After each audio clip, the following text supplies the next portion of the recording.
안녕하십니까, 서승입니다. 반갑습니다. 온라인으로도 들어오시고 또 오프라인으로도 들어오셔서 이제 5월달에 있는 종합소득세 신고를 같이 해보려고 하는데요. 저는 사실 더존 프로그램만 한 30년 가까이 교육을 해가지고 예전에 도스 버전 알란가 모르겠어요. 예, 그때부터 시작을 해서 프로그램 교육을 주로 많이 했습니다. 저는 그 시간도 좀 오늘 좀 짧기도 하지만 이론을 많이 하려고 하는 건 아니고요.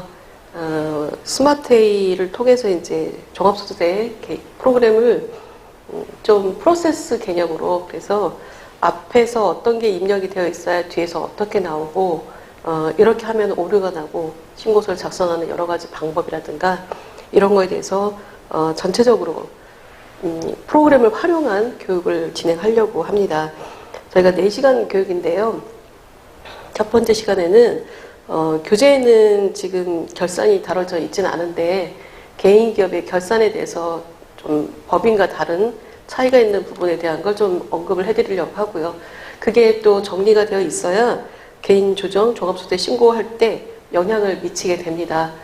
결산할 때 미리 준비해놔야 될 것들, 이런 것들 먼저 체크하고, 그 다음에 이제 신고서 작성, 그리고 과목별 세무조정이라든가, 그 다음에 과목별 조정도 법인과 똑같은 건 생략하고요. 개인이라서 좀 차이가 나는, 좀 더 관심 있게 보아야 될 그런 부분에 대한 메뉴를 중심으로 설명을 드리려고 하고요. 그 다음에 마지막 시간에 이제 종합소득세 신고서 작성하는 여러 가지 방법에 대해서 전체적으로 정리를 좀 하려고 합니다. 그래서 교재에 있어도 내용을 많이 전달 못하는 부분도 있을 수 있고요. 또 교재에 있기 때문에 요거는 좀 교재를 참고하세요 하는 부분도 있으니까 지금 당장 교재가 없다 하더라도 바로 뭐 수업을 듣는 데는 크게 문제되지 않을 만큼 그렇게 하려고는 합니다. 우선 종합소득세에 대한 뭐 제가 교재를 앞부분을 켜놨는데 제가 첫 시간에는 결산에 대해서 설명을 드린다고 했기 때문에 결산 프로그램을 좀 잠깐 열어놓고 설명을 좀 드리도록 할게요. 앉겠습니다. 저희가 50분 하고 10분 쉬고 뭐 이런 식으로 진행을 할 거라서 중간에 쉬는 시간 잠깐씩 말씀을 드리도록 할게요.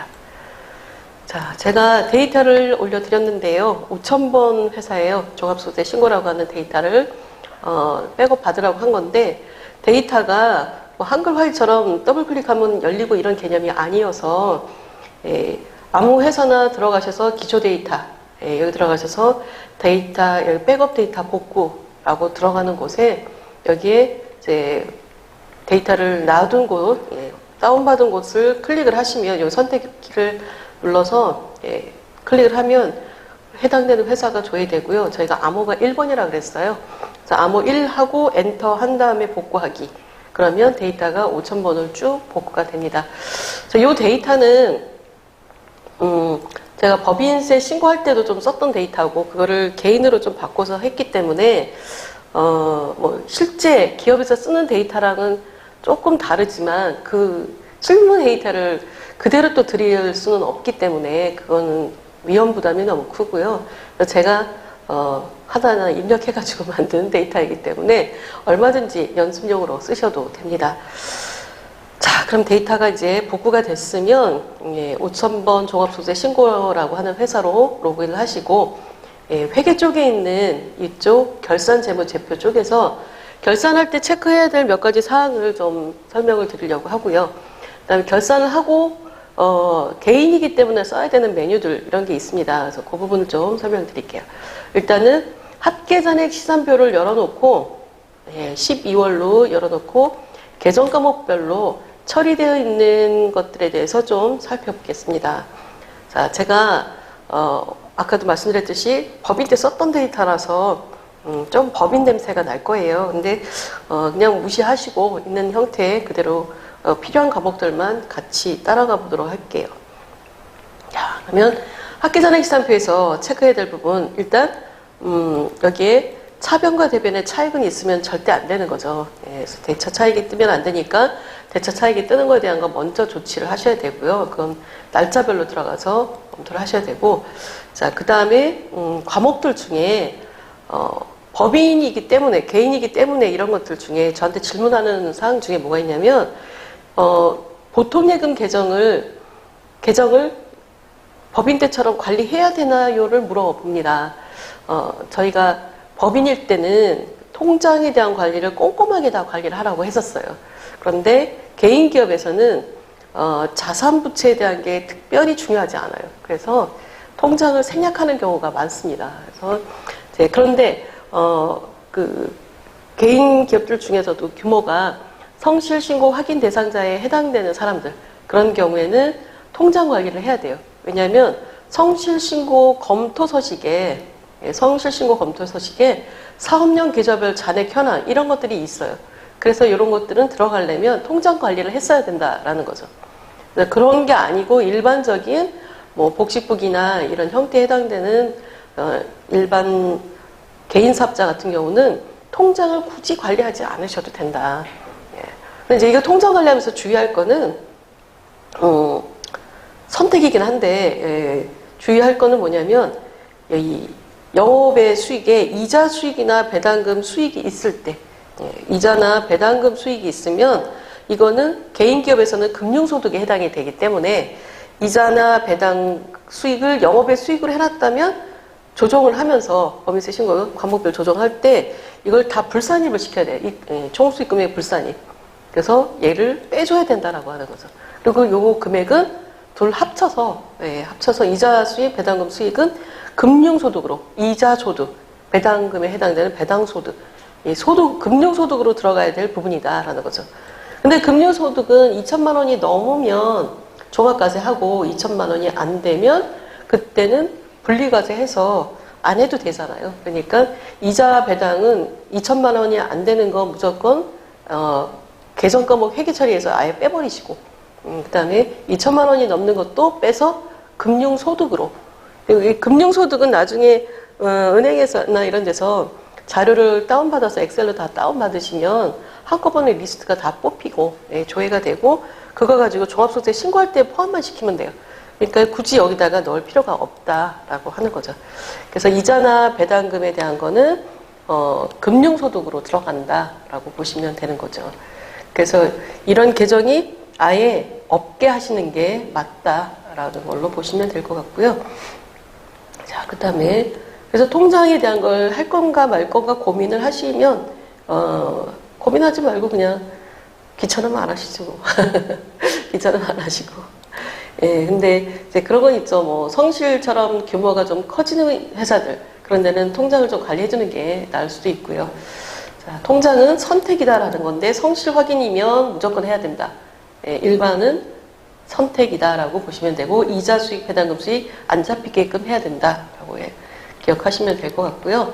그래서 저는 지금 여기다 통장을 넣어놨는데 만약에 보통예금을 지금 없애고 싶다. 안 하고 싶은데 괜히 잘못 들어왔어요. 그러면 지금이라도 없앨 수는 있어요. 그러면 여기서 어떻게 하시냐면 회계 쪽에 기초 데이터에 보면 저희가 결산할 때 많이 쓰는 건데요. 보조 데이터 관리라고 된 곳에 보면 거래처 등 코드 변환이라는 게 있어요. 거래처 등 코드 변환이라는 게 있어서 계정 과목을 보통예금으로 했던 걸 다 현금으로 계정을 바꿔버리는 거죠. 그럼 보통예금이 없어지겠죠. 여기서 거래처 코드란에서 계정 과목 코드를 선택하고 계정 과목을 변환 전에는 103번 보통예금인데 변환 후에는 101번 현금으로 바꿔버리겠다. 그리고 기간을 전체 선택해서 1월부터 12월까지 몽땅 다. 그 다음에 변환하기. 자, 그러면 얘가 데이터를 쫙 변환을 해요. 그래서 보통예금 103번에 있는 건 101번으로 다 바꿔버리는 거죠. 그래서 다시 합계잔액 시산표를 가서 보면 통장이 지금 남아있는데 이거는 전기분만 남아있어요. 기준거래는 다 없어진 거고 현금으로 다 가버린 거고요. 그럼 전기분은 어디서 수정을 할 수 있냐면 전기분 대차대조표. 전기분 대차대조표에 가서 보통예금이라고 된 거를 삭제를 하고 이제 없애버릴 거니까 삭제를 하고 현금에 다 포함을 시켜야죠. 그러면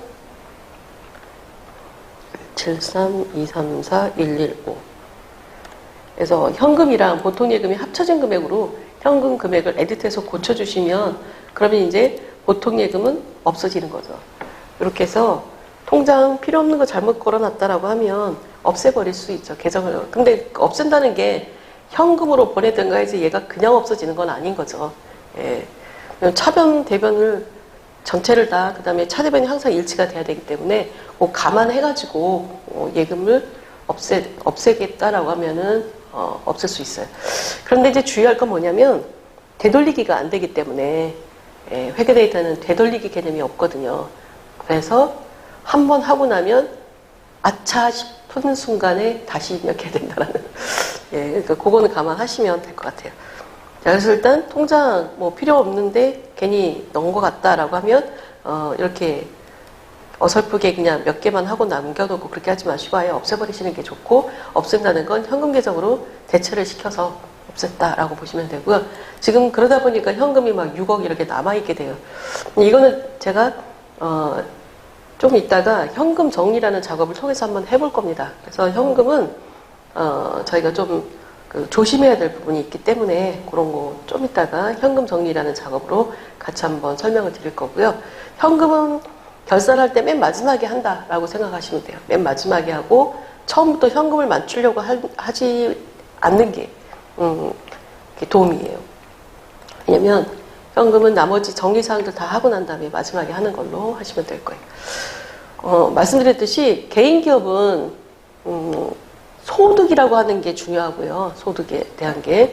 그러니까 수익에서 비용 빼고 필요경비, 총수익 금액에 포함시키고 이런 것들에 대한 걸 감안해서 소득 금액이라는 게 중요한 거고, 법인처럼 자산부채 자본이 굉장히 중요하지는 않아요. 예, 그래서 뭐 외상매출금도 통장 정리하면서 맞추지 않겠다라고 하면은 외상매출금도 없애버리는 경우도 굉장히 많아요. 예, 그래서 채권 채무 계정에 대해서 반드시 꼭 이런 개념은 아니다라고 보시면 될 것 같아요. 이제 뭐 제조업이나 도소매업 같은 경우에 외상매출금 관리, 외상매입금 관리 정도는 해야 되겠다라고 하면 필요한 계정에 대한 계정만 좀 정리하시면 될 것 같아요. 자, 그 다음에 재고자산 이렇게 남아있는 건 결산자 입력을 통해서 결산할 때 진행될 거라 요거는 결산을 하고 난 다음에 잔액이다라고 보시면 되고요. 자, 그 다음에 이제 자산들 중에 토지나 건물 이렇게 유형자산들 있을 때 사업용에 해당되는 것만 좀 남겨놓는 게 필요하고요. 그 부동산 임대업을 하고 있는 기업들 같은 경우는 이제 토지나 건물이 있어야 임대업을 하는 거잖아요. 그런 경우는 당연히 얘네들이 있어야죠.